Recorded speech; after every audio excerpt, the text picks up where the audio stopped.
Mis on teid ajendanud sellises ürituses osa võtma?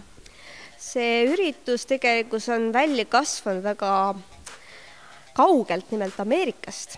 Ameerikas on Let's Talk Science'i loodud õpitoad, mis viivad läbi sealsed tudengid ja Eesti Maaülikoolist oli seal üks tudeng abis ja tema Eestisse tulles tõi kaasa idee, et võiks olla ka Eestis selline õpitubade variant.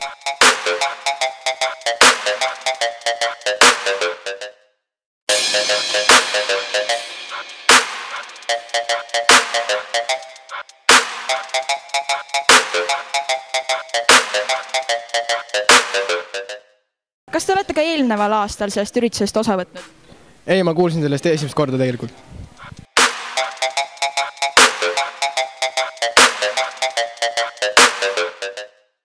Kas te võiksite lahti seletada, mis on tegelikult elus looduse taga? Elus looduse taga on kõik matemaatika, füüsika, bioloogia, keemia, kõik, mis me ülikoolis või koolis õpime, kõik on see kokku tegelikult loodus. Kas te võiksite täpsemalt kirjeldada, mis on Eesti ülikoolide tudengeid ühendav elusteadus? Elusteadus on siis tudengite projekt, mis ühendab nüüdseks juba erinevaid ülikoole. Välja ta on algselt kasvanud Ameerikast.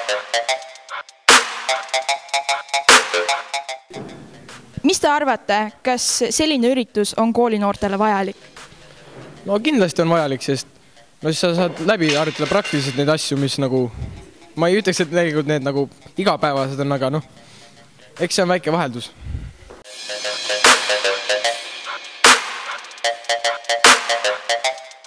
Kas teil on ka tulevikuplaane seoses teaduslahinguga? Teaduslahing meie mõtte kohaselt tuleb ka järgmine aasta, et see ei peaks jääma viimaseks aastaks. Et loodame sellest traditsiooniks saada iga-aastaseks.